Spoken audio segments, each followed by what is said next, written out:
Muy buenos días, chicos. Hoy vamos a trabajar con el tema de propiedades de la materia. ¿Ok? Vamos a hacer una lectura, a ver teoría y vamos a ver también unos videos de refuerzo. Con esta información vamos a responder unas preguntas. Vamos a iniciar entonces. Acá tenemos entonces, dice que nuestro objetivo de hoy es reconocer las propiedades de la materia, diferenciar los diferentes tipos de cambios que se producen también en la materia. Esta segunda parte que está acá la vamos a ver más a profundidad luego. Hoy realmente lo que deseo y necesito es que reconozcamos las propiedades de la materia. Solamente reconocerla, conocer su concepto, conocer el nombre de las propiedades y poder aplicarlas a algunos a los casos que tenemos en nuestra vida cotidiana. Bien, antes de iniciar vamos a hacer una lectura acerca de lo que es la técnica de separación. ¿Ok?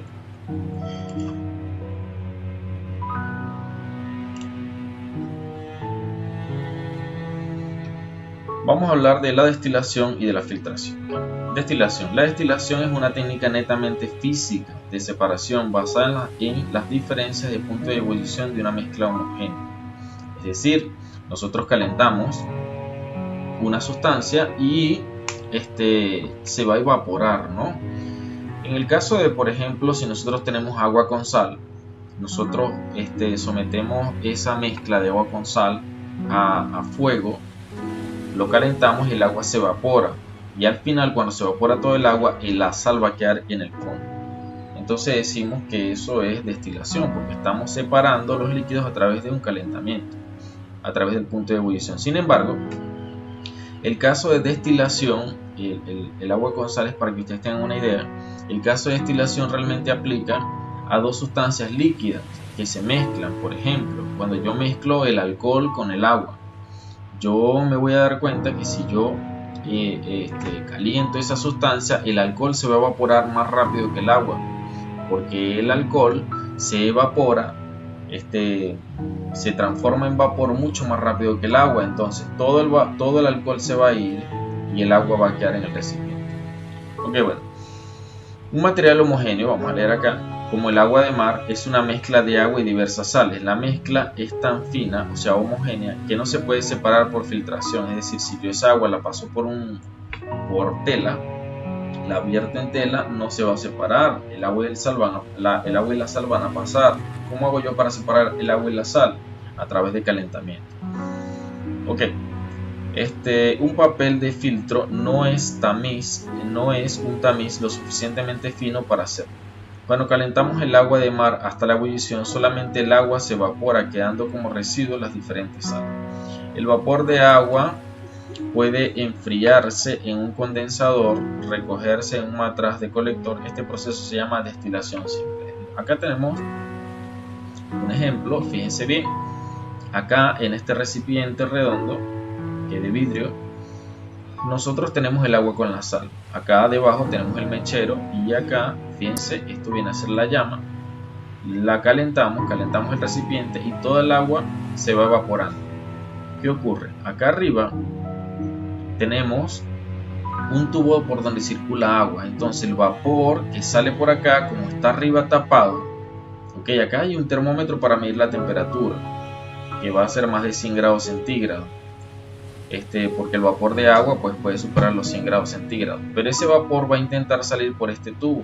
Al intentar salir, va a chocar contra las paredes de este pequeño tubo y por acá está circulando agua. Entonces el agua que circula por fuera enfría el vapor y hace que se condense o se transforme nuevamente en líquido, y esas gotas de líquido caen acá.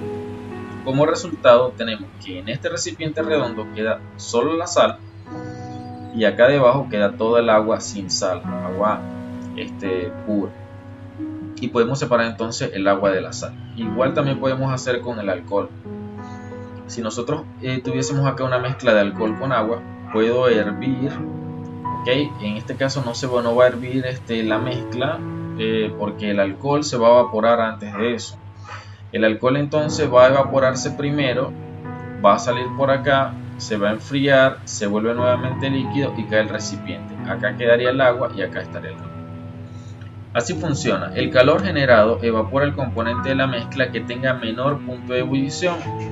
Este vapor será condensado al pasar por el tubo condensador que se usa como refrigerante al agua en este caso. Ahora, ¿qué es la filtración? La filtración es más sencilla, la conocemos un poco mejor porque, bueno, ya va, antes de avanzar, no sé si cuando están cocinando han visto que en la tapa de la olla donde estamos haciendo nuestro hervido se forman gotitas de agua. O sea, el agua sale un humo, ¿okay? Que es el vapor de agua, pero ese humo al chocar con la tapa de nuestro recipiente, cuando estamos haciendo nuestro hervido, si levantamos la tapa vamos a ver unas gotitas de agua. Ese es el agua condensada. De esa misma manera es que ocurre acá, el vapor de agua sube y en este tubo se vuelve otra vez gotita para caer acá. Okay. Ahora sí avanzamos. Filtración. La filtración es la técnica de separación más sencilla, se basa en un simple procedimiento mecánico basado en el grosor de las partículas de una mezcla, es decir, tenemos un papel o una tela que tiene huequitos muy pequeños y nosotros hacemos pasar el líquido a través de esa tela o ese papel y las partículas que no pueden pasar por los huequitos se quedan ahí atrapadas. Ocurre cuando nosotros vamos a, por ejemplo, a colar en un colador, ¿verdad? Hay diferentes ejemplos. Yo le puedo colocar un ejemplo sencillo que es nuestro tallarín. Lo hacemos en agua y lo pasamos por el colador y fíjese que todo el tallarín queda allí y el agua pasa. ¿Por qué? Porque el tallarín no puede pasar por los orificios del colador. Si nos vamos a algo más pequeño, nosotros tenemos cualquier tipo de líquido con residuos, con partículas, yo lo hago pasar y mientras ese papel o esa tela tenga los orificios, los huequitos más pequeños, no van a pasar las partículas. ¿Ve? Hablamos entonces en ese caso de filtración. La filtración es la técnica de separación más sencilla, se basa en un simple procedimiento mecánico basado en el grosor de las partículas de una mezcla, que van a quedar allá atrapadas en el papel o en la tela. La filtración sirve para separar mezclas en las cuales uno de sus componentes tiene partículas gruesas y el otro es un líquido como una disolución, en este caso podría ser agua. Es un procedimiento útil como punto de partida de la separación de mezclas complejas. Así funciona. Para realizar una filtración se debe utilizar un tamiz adecuado. El tamiz presenta una trama o poros que atrapan todas aquellas partículas grandes que no pueden pasar y varía según las sustancias que se van a filtrar. Por ejemplo, si es agua se empleará papel, si es ácido o alcali se puede emplear amianto. Estos ya son compuestos específicos de química que por lo menos no se diluyen con el ácido, por eso se utiliza el amianto. En el caso del agua pues puede funcionar simplemente papel o incluso, como ya les mencioné, puede ser tela. Alguna malla metálica también sirve cuando se quieren filtrar por lo menos partículas gruesas como rocas o algo así. Porque vamos entonces a hablar acá de los residuos sólidos urbanos para tomar un poco de conciencia, la basura. Los residuos son materiales que se desechan por carecer de valor. Los residuos sólidos se pueden clasificar en dos grandes grupos, los producidos en el hogar y los generados por la industria. El desarrollo industrial y sus grandes aglomeraciones urbanas han ocasionado un incremento considerable en la producción de residuos sólidos. Por cierto, con todo este COVID, la cantidad de residuos se ha disminuido e incluso la contaminación ha disminuido muchísimo. Si no se realizara una adecuada recolección y tratamiento de estos residuos, podrían construir un grave problema de contaminación. Problema que hemos tenido a nivel global porque cada día las ciudades son más grandes, cada día se producen mayor cantidad de residuos y es complicado. Los residuos sólidos urbanos son los que se producen en los hogares, que son los que sacamos en nuestros tachos de basura, en nuestras bolsas y también en los comercios de los mercados, etc. Se denominan vulgarmente basura. Sí, a las empresas normalmente se dicen desechos industriales, pero lo que sacamos de nuestros hogares, que recoge todos los días la SEP, es lo que normalmente le llamamos basura. Es muy importante conocer la composición de los cuerpos para poder decir qué tratamiento utilizar para su eliminación. La composición de los residuos depende del tipo urbano o rural y del nivel. Bueno, por acá tenemos, fíjense, composición media de los residuos domésticos, ¿ven? Papel y cartón 20%, materia orgánica o resto de alimentos 49.21%, plástico 7%, madera, textiles. Acá tenemos los porcentajes comunes que se botan a la basura. Vamos a ver cómo se clasifica la basura. La basura orgánica, que es aquella que es derivada de los organismos vivos y biodegradables, los que se pudren. ¿Okay? La basura inorgánica, derivada de la materia inerte o la que no se degrada. ¿Okay? Y hablamos por acá, por último, de los residuos. Los residuos, ¿okay? Hay que analizar la basura que se genera en tu casa, anotar los tipos de residuos y cuáles son los más abundantes. Hay que analizar a ver a qué se debe la abundancia de papel y cartón en tu basura, o por qué la basura inorgánica contamina más el medio ambiente, y también explicar la relación que existe entre la cantidad de basura por habitante y el nivel de riqueza. O sea, depende de los estratos sociales también. Esta actividad que está acá, no la vamos a hacer hoy. Luego vamos a hacer una actividad con relación a la basura. Yo les estaré avisando después. Ya sería para la próxima semana. ¿Okay? Vamos a iniciar entonces a entrar realmente en el tema de lo que son las propiedades de los materiales. Tenemos, fíjense, propiedades generales de la materia, ¿ok?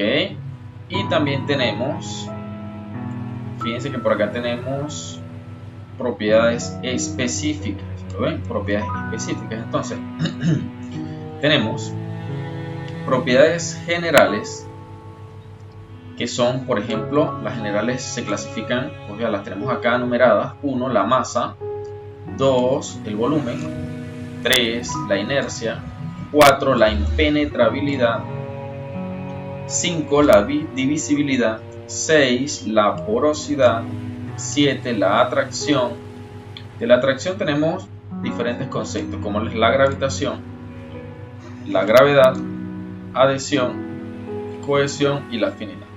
Y entre las propiedades específicas tenemos la dureza, tenacidad, maleabilidad, ductibilidad, elasticidad, ¿ok? La temperatura, la viscosidad, la densidad, expansibilidad, compresibilidad. Y por acá tenemos una serie de preguntas. Acá la tenemos, una serie de preguntas que ustedes deben responder. Ya con más detalle vamos a ver los conceptos de cada uno. Okay, aquí también tenemos un problema por desarrollar. Les doy un problema desarrollado y les doy un problema por desarrollar. Okay. Esto en términos generales. Vamos a hacer una lectura de cada uno de los conceptos, pero antes de iniciar con el desarrollo de la teoría, vamos a ver un videito que nos va a ilustrar diferentes propiedades y luego vamos a leer formalmente los conceptos, así que presten mucha atención. Hola amigos, bienvenidos a un nuevo vídeo de Happy Learning. Mirad a vuestro alrededor.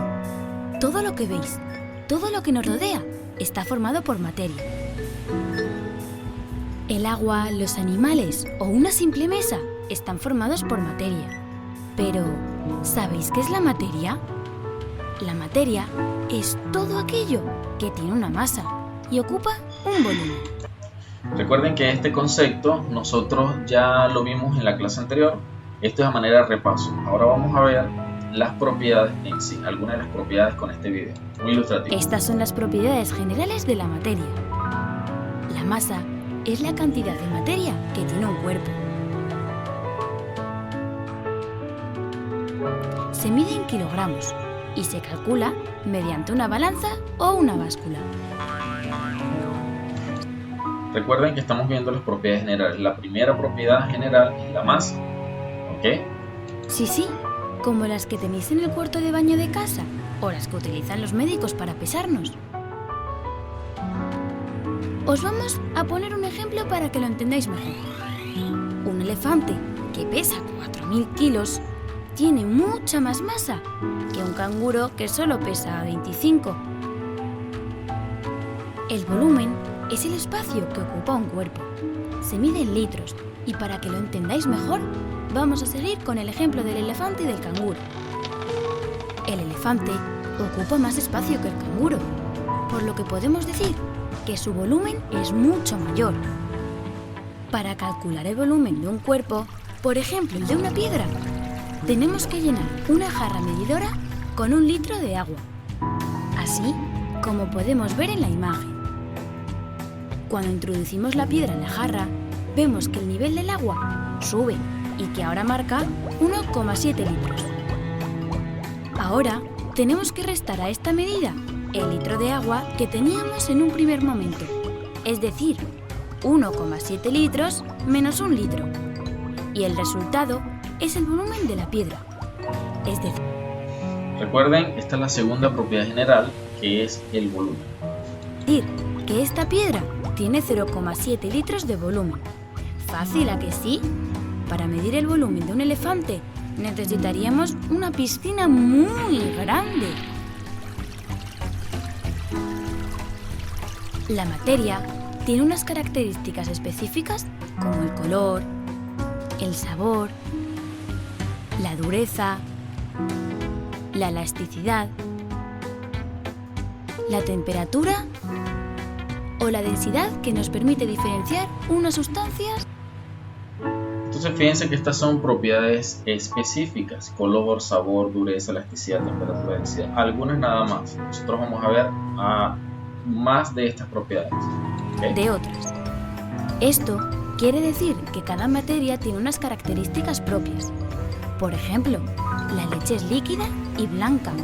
En cambio, una pera es dulce. Son muy diferentes entre sí, aunque las dos están buenísimas. Bueno, ya sabéis que todas las cosas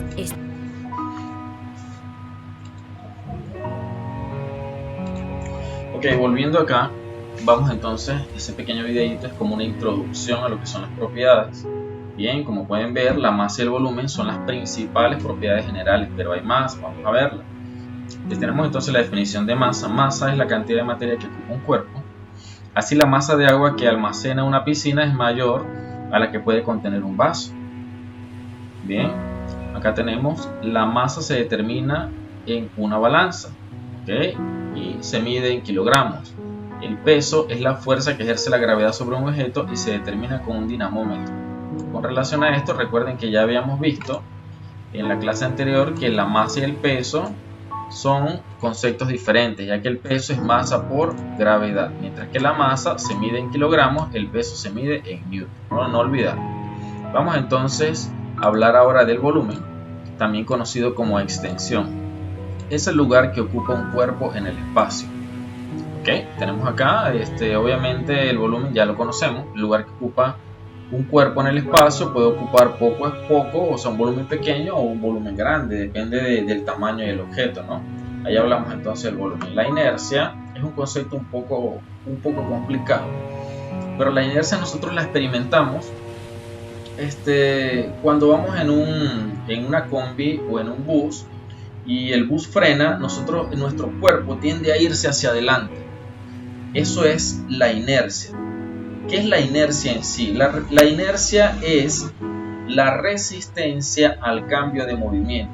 Es decir, si mi cuerpo se está moviendo y yo lo detengo de frente, él se quiere seguir moviendo y por eso es que tú ves que te vas hacia adelante. Pero si, por ejemplo, el bus está estacionado, está estático y tú estás también estático sin moverte, estás quieto y el bus arranca de frente, tú te vas hacia atrás. ¿Qué significa eso? Que tú estabas quieto y ahora el bus se mueve. Y otra vez, ahora te vas al contrario, hacia atrás. ¿Por qué? Bueno, repito, la inercia es la resistencia al cambio de movimiento. ¿Qué quiere decir eso? Quiere decir que si tú estás quieto, tu cuerpo no se quiere mover, quiere quedarse quieto y por eso te vas hacia atrás. Ahora, si tú estás en un bus en movimiento y tu cuerpo se está moviendo con libertad, ¿ok? Y el bus frena, entonces tu cuerpo no quiere dejar de moverse, él se quiere seguir moviendo y por eso se va hacia adelante. La inercia entonces es la resistencia al cambio. La resistencia al cambio, ya sea de reposo o de movimiento. Es decir, si está en reposo, no se quiere mover. Y si está en movimiento, no se quiere detener. Esa es la inercia. Ahora vamos a ver la impenetrabilidad. Es el espacio que ocupa un cuerpo y no puede ser ocupado por otro al mismo tiempo, salvo que se le desplace. ¿Okay? Obviamente, si podemos colocar un ejemplo con personas. Si tú estás en un sitio específicamente parado y otra persona quiere ocupar tu sitio, te tiene que mover a ti. No puede colocarse donde tú estás, no pueden estar los dos en el mismo lugar al mismo tiempo. No se puede. Entonces tú eres impenetrable. Para poder penetrarte tendrían que romperte o tendrían que moverte. ¿Ok? Entonces eso es la impenetrabilidad. El espacio que ocupa un cuerpo no puede ser ocupado por otro cuerpo, ya que solamente un cuerpo puede estar en un mismo sitio. ¿Ok? Básicamente esa es la impenetrabilidad. Acá colocamos un ejemplo de líquidos antes y ahora. Fíjate que este cuerpo M va a penetrar al agua. Pero ¿qué ocurre? El agua subió de nivel. ¿Por qué? Bueno, porque ahora esta masa está ocupando el lugar que antes estaba ocupando el agua. Entonces esta masa M está desplazando el agua, ya que el objeto M y el agua no pueden estar en el mismo lugar al mismo tiempo. ¿Qué ocurre entonces? Fíjense, el nivel subió porque esta pequeña roca o este pequeño cuerpo desplazó al agua. Y así ocurre entonces. Se le conoce entonces como impenetrabilidad a esta propiedad que me dice que dos cuerpos no pueden estar al mismo tiempo en el mismo lugar, ¿ok? A menos que sean desplazados. Divisibilidad. Los cuerpos se pueden dividir en partes cada vez más pequeñas empleando los medios adecuados. Fíjense, por ejemplo, esta es una tabla de madera. Si tú la rompes con, no sé, quizás con una sierra, tú la puedes volver partículas o acerrín. ¿Sabes? Cuando cortan la madera se vuelve partículas como polvo y entonces está el acerrín. Es decir, él antes era sólido y ahora se volvió acerrín. Fue dividido en pedacitos pequeñitos. Ahora bien, estos pedacitos pequeñitos a su vez, a través de procedimientos de una máquina que los chanque o algún otro medio que los vuelva partículas más pequeñas todavía, puede entonces separarlos en moléculas, ya que la madera está compuesta por moléculas. Ahora, esas moléculas, a su vez, a través de medios químicos, si yo le echo una sustancia adecuada, la molécula, que son varias partículas juntas, se pueden separar cada una en átomos. Bien, y por último, el átomo, a través de procedimientos nucleares muy peligrosos, porque de ahí, con esos procedimientos que se hacen incluso las bombas atómicas, pero claro que las bombas atómicas se hacen con átomos inestables, los átomos estables son muy difíciles de separar.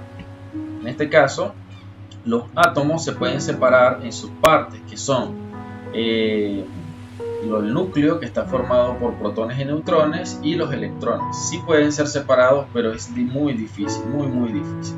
Entonces acá está, miren, de una tabla se puede conseguir el acerrín. El acerrín se puede separar en moléculas, las moléculas se pueden separar en átomos y los átomos se pueden separar en sus partes, que son electrones, protones y neutrones. Porosidad. Repito, la divisibilidad es la capacidad que tiene un cuerpo de dividirse en partes más pequeñas. Porosidad. Todo cuerpo, por compacto que aparente ser, tiene espacio vacío entre sus partículas. Es decir, por ejemplo, tú ves un ladrillo tú lo ves sólido y obviamente tú dices es duro, por ahí no puede pasar nada. Pero ¿qué pasa si tú le colocas una gotica de agua arriba? El ladrillo, la gotica de agua va a desaparecer dentro del ladrillo. ¿Por qué la gotica de agua desaparece dentro del ladrillo? Porque el ladrillo, a pesar de que tú no lo ves, si tú lo vieras con un microscopio, verías que tienen huequitos y por esos huequitos el agua baja. ¿Ok? A esos huequitos invisibles, que poco se ven, se llaman poros.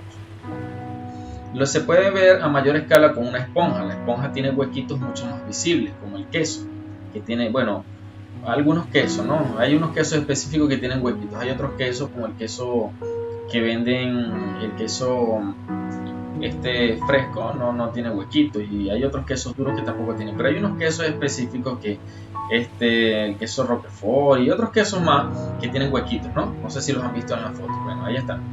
Y la esponja, tú la observas y también tiene muchos poros, muchos huequitos. Asimismo, las paredes, los ladrillos y otros materiales, también la madera, tienen huequitos, pero mucho más pequeños, microscópicos. Habría que verlos con un microscopio, pero ahí están los huequitos y entonces por allí entra el agua o cualquier sustancia. A eso se le conoce como poro. Y la porosidad son esos espacios vacíos. se dice que mientras esos huequitos son más grandes es más poroso, y mientras son más pequeños es menos poroso. Y cuando no tiene poros, se dice que es impermeable. ¿Okay? Ahora vamos a ver la propiedad de la atracción. Hay diferentes tipos de atracción. Tenemos la gravitación, que es la atracción entre el Sol y la Tierra, o por lo menos entre el Sol y los planetas, o entre planetas y planetas. Es decir, es esa atracción que existe en el espacio. Se le llama entonces gravitación. Ahora fíjense que también tenemos la gravedad. La gravedad, si la conocemos, es la atracción de un cuerpo pequeño como el de nosotros, o los objetos, la computadora, la mesa, la silla, el televisor. La atracción que la Tierra hace a esos objetos. Entonces, eso se le conoce como gravedad y es la atracción cuerpo-tierra.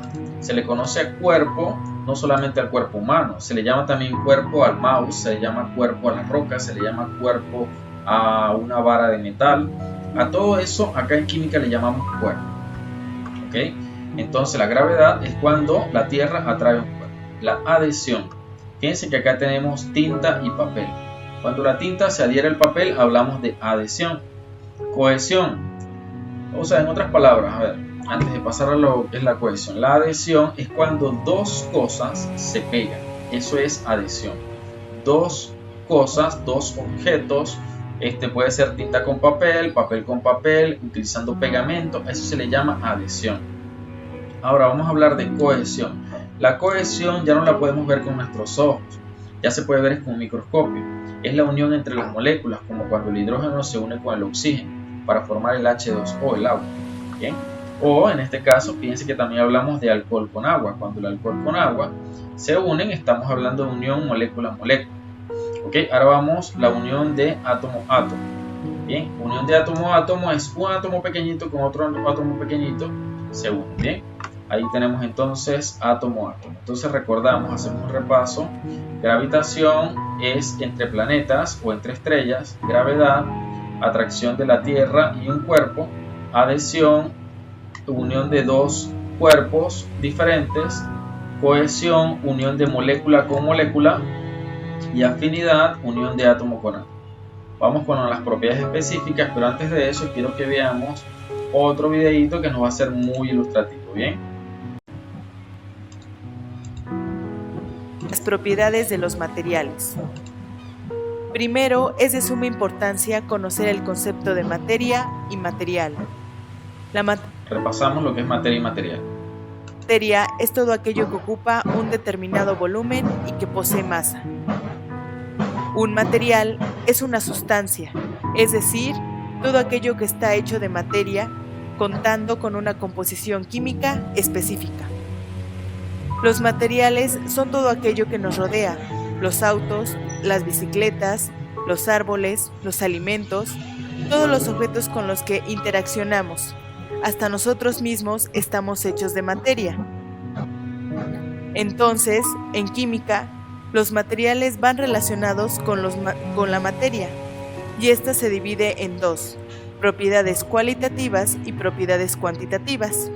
Esta última, a su vez, se divide en propiedades particulares o intensivas y propiedades generales o extensivas. Propiedades cualitativas. ¿Tiene color la sustancia o es incolora? ¿Cuál es su color? ¿Emite algún aroma la sustancia? ¿Lo puedes describir? ¿Qué sabor? Hacemos un repaso. Acá el video va un poco rápido. Vamos a hacer un pequeño repaso. Bien. Las propiedades se dividen en propiedades cualitativas y propiedades cuantitativas. ¿Ok? Y esta se divide en dos: propiedades cualitativas y propiedades cuantitativas. Y además, las propiedades cuantitativas se dividen en propiedades particulares, o también conocidas como intensivas, y propiedades generales o extensivas. Bien, vamos entonces a ver un poco de ellos. Esta última, a su vez, se divide en propiedades cualitativas. ¿Tiene color la sustancia o es incolora? ¿Cuál es su color? ¿Emite algún aroma la sustancia? ¿Lo puedes describir? ¿Qué sabor tiene la sustancia? ¿Cómo se siente? Las propiedades cualitativas también son llamadas organolépticas, ya que son aquellas que se perciben con nuestros sentidos. Ahí está el dato. Las propiedades cualitativas son aquellas que pueden ser percibidas por nuestros 5 sentidos: olor, sabor, color. Organolépticas, ya que son aquellas que se perciben con nuestros sentidos sin necesidad de medirlas. Cuando clasificamos la materia según sus características cualitativas u organolépticas, se puede determinar su color, olor, sabor y textura. El color. El color de la materia puede ser blanco, negro. El olor. Se dice que se divide en agradables, que huelen rico, un ejemplo claro cuando te pones perfume o bien cuando te has terminado de bañar, y en desagradables, que huelen mal, por ejemplo, el olor del drenaje o cuando llegas a transpirar y no te colocaste desodorante. El sabor. El sabor. Nuestro gusto es capaz de detectar diferentes sabores, sin embargo, solo existen 4, y son el sabor dulce, amargo, ácido y salado. Las texturas, que pueden ser suaves, lisas, rugosas y grasosas. Y finalmente, los estados de agregación, que como bien sabes son 3. Estado sólido. En este, los cuerpos se caracterizan por tener forma definida, cambian muy poco su volumen y no fluyen por sí mismos. Estado líquido. Los líquidos son fluidos, pueden tomar la forma de los recipientes que los contienen. Y estado gas definida y son muy difíciles de observar, pero los puedes sentir.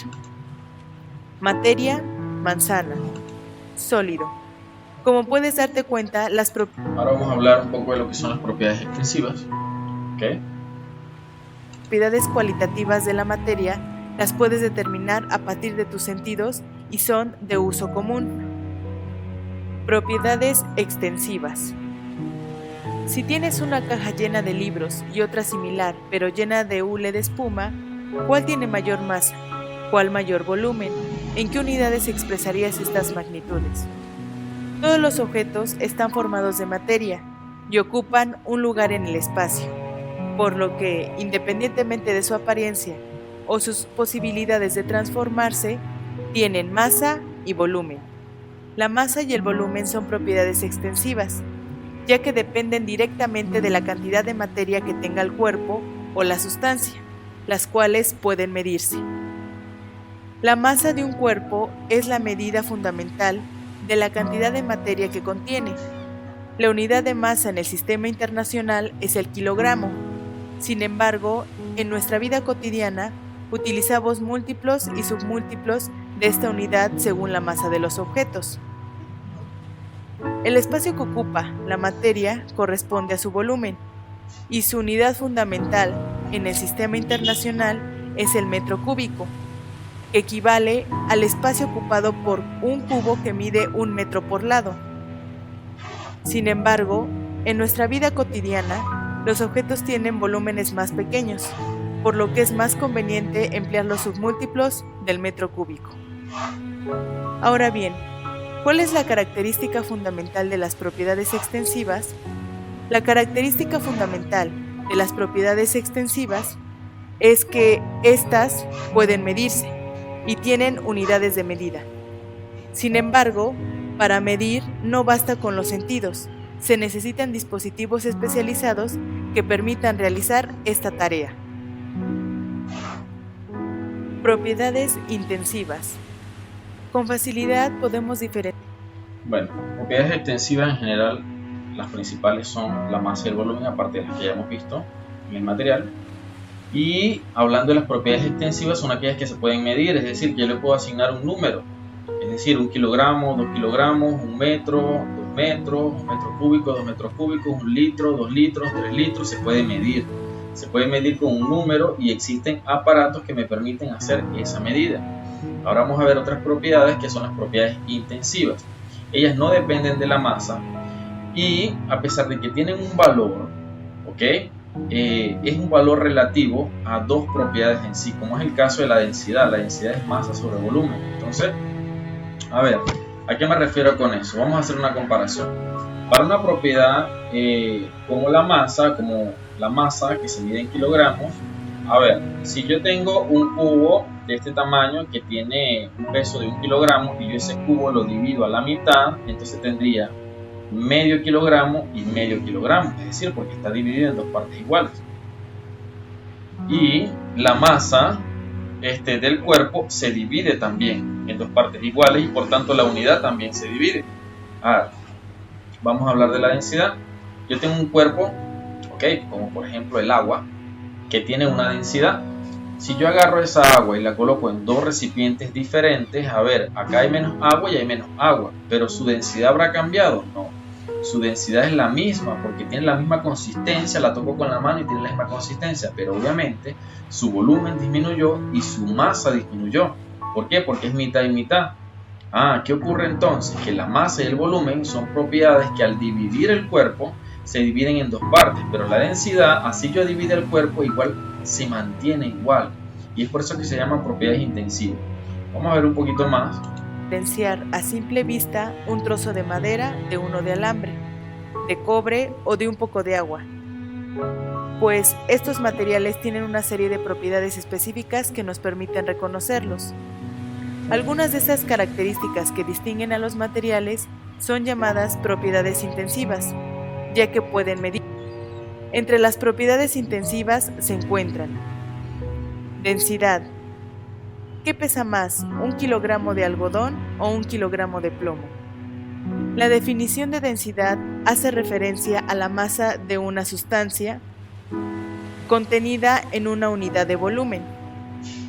Es una propiedad física útil para identificar sustancias. Ya hablamos acerca de la densidad. La viscosidad es la capacidad que tiene un cuerpo de poder deslizarse sobre una superficie. En otras palabras, por ejemplo, si yo agarro agua y lo dejo caer a través de una superficie, rueda. Pero ¿qué pasa si yo agarro aceite, y lo dejo caer sobre la superficie? ¿Ustedes creen que resbalará con la misma velocidad? Obviamente no, el agua va a resbalar rápidamente mientras que el aceite va a resbalar mucho más lento. Y si es una sustancia así como un lodo muy viscoso, va a resbalar mucho más poquito. Entonces eso hace referencia a la viscosidad, la capacidad que tiene un cuerpo de moverse o de resbalarse sobre la superficie.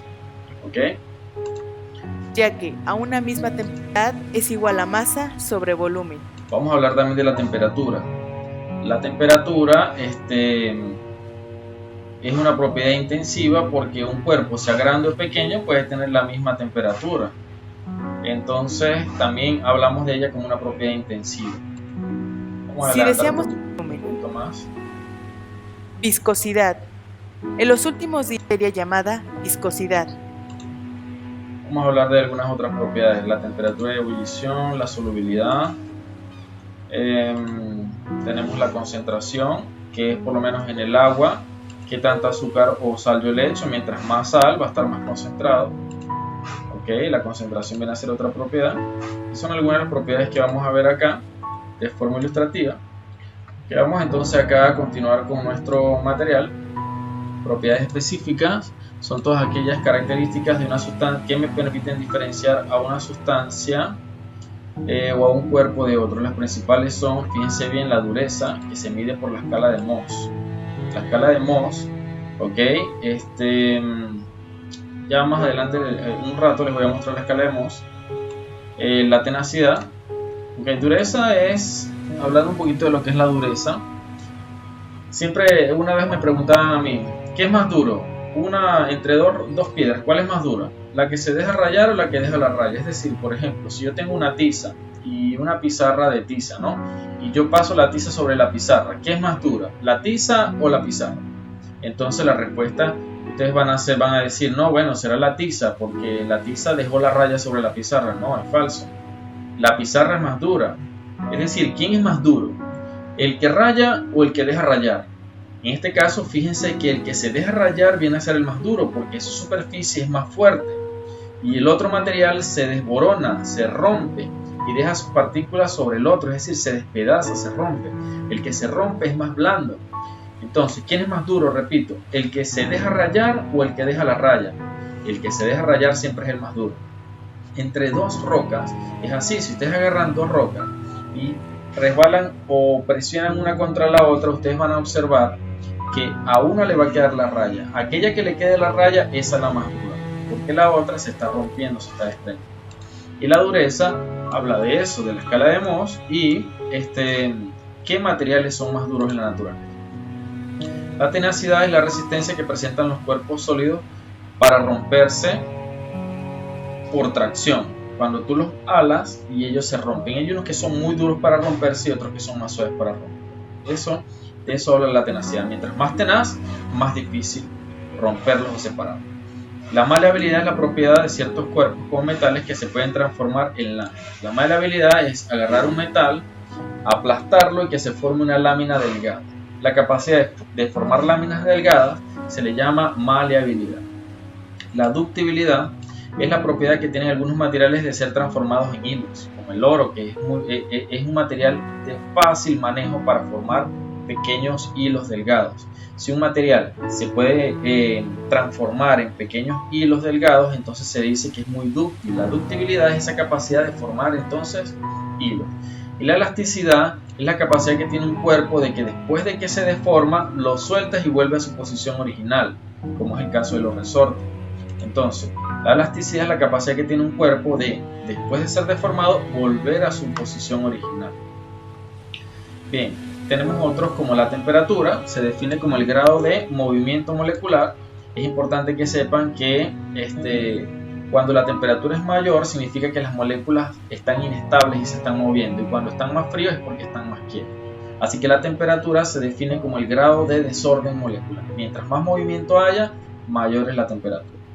No sé si se han dado cuenta de un alambre que cuando ustedes lo mueven así rápidamente se va calentando. Es decir, si ustedes las moléculas las mueven o las obligan a moverse, las moléculas se van a calentar y van a aumentar su temperatura. Pueden hacer la prueba con un alambre.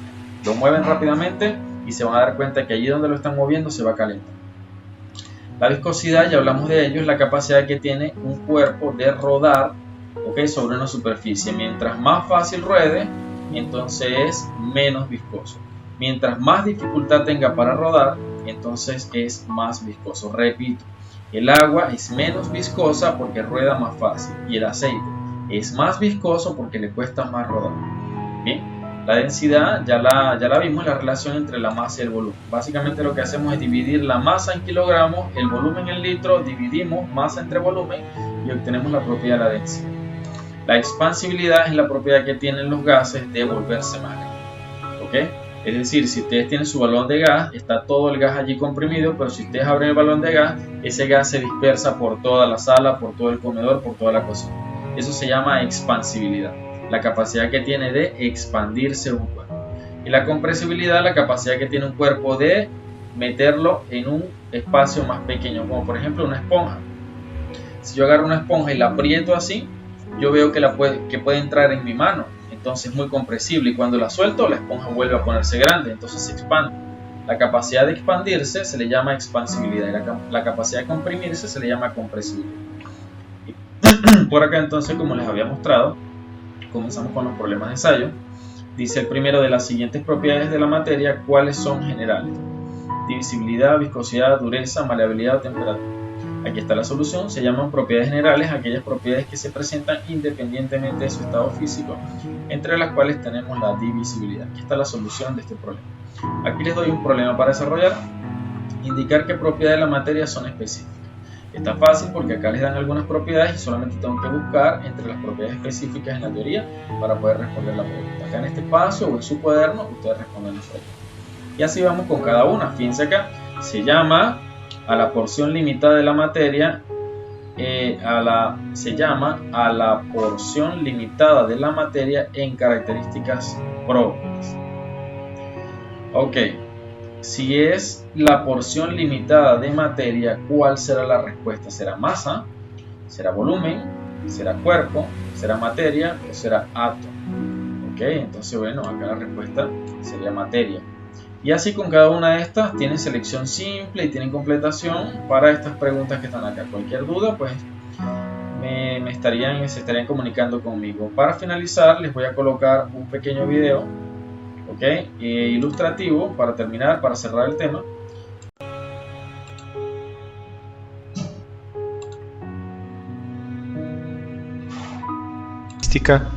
que permite describir o identificar una cantidad de materia, como por ejemplo un objeto. Un objeto que podemos percibir con los órganos de nuestros sentidos, podemos describirlo según su color, tamaño, longitud, pero también existen otras propiedades que permiten describir dicho objeto o sustancia que estemos considerando. Veamos entonces tal clasificación. En general podemos decir que las propiedades de la materia se clasifican en propiedades generales o extrínsecas y propiedades específicas o intrínsecas.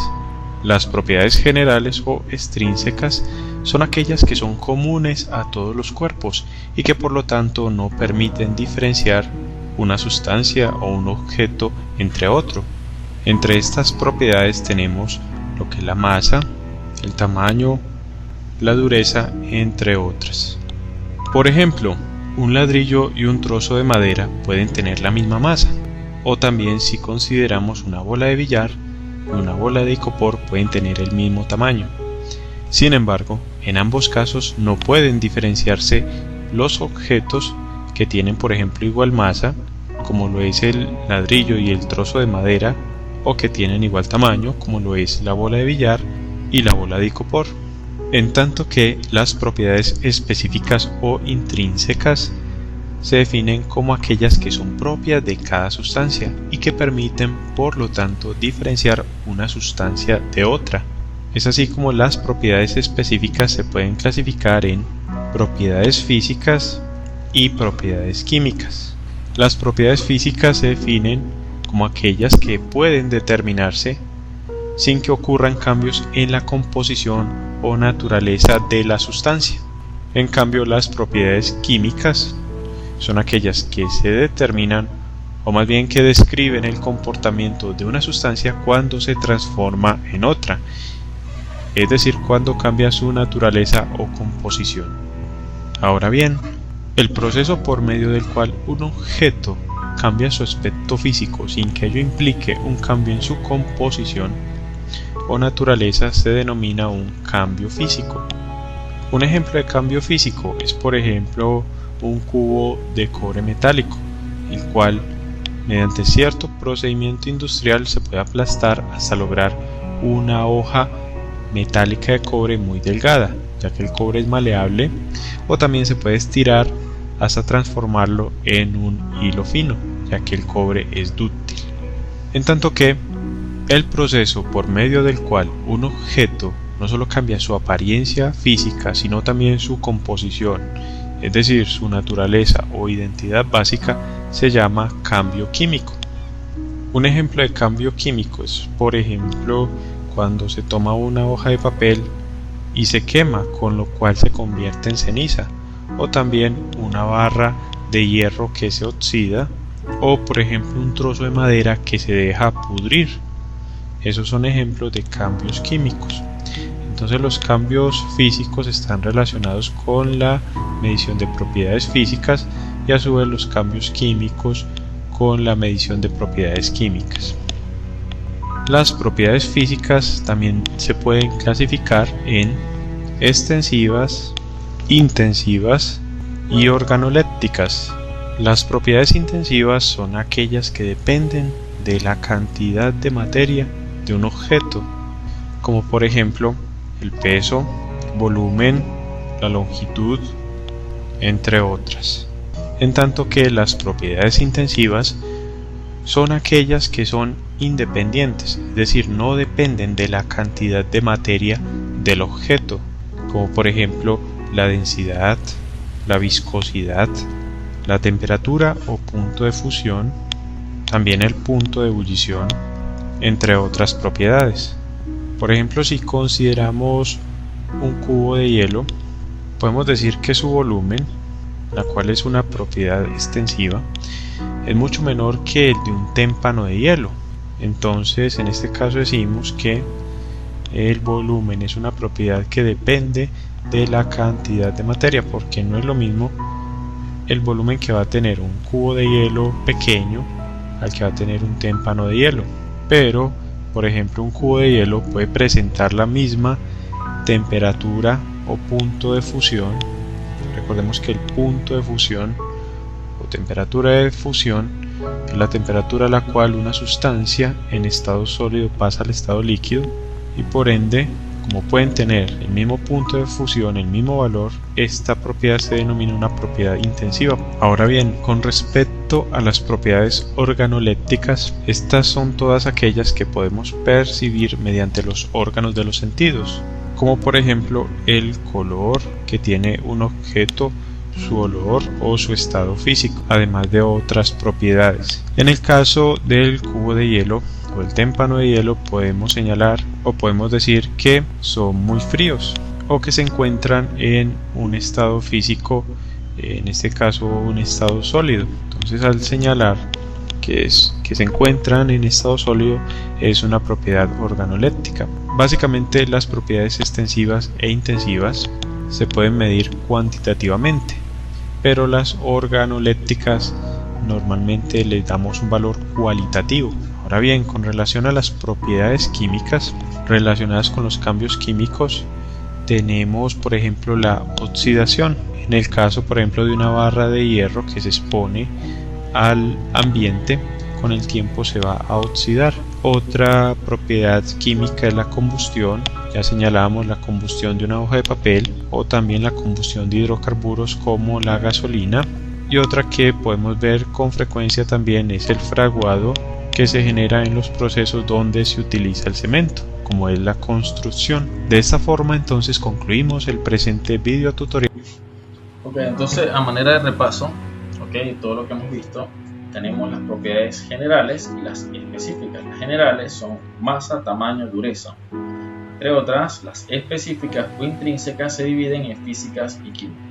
Las físicas se dividen a su vez en extensivas, intensivas y organolépticas. Las organolépticas son las que podemos experimentar con nuestros sentidos: olor, sabor, color, textura, etc. Ellas no tienen número, simplemente si es color decimos azul, verde, rojo; si es olor decimos bueno, malo; si es estado físico, bueno, texturas, rugoso, liso, etc. Ahora, las extensivas e intensivas, ambas se les colocan valores, pero las extensivas dependen de la masa.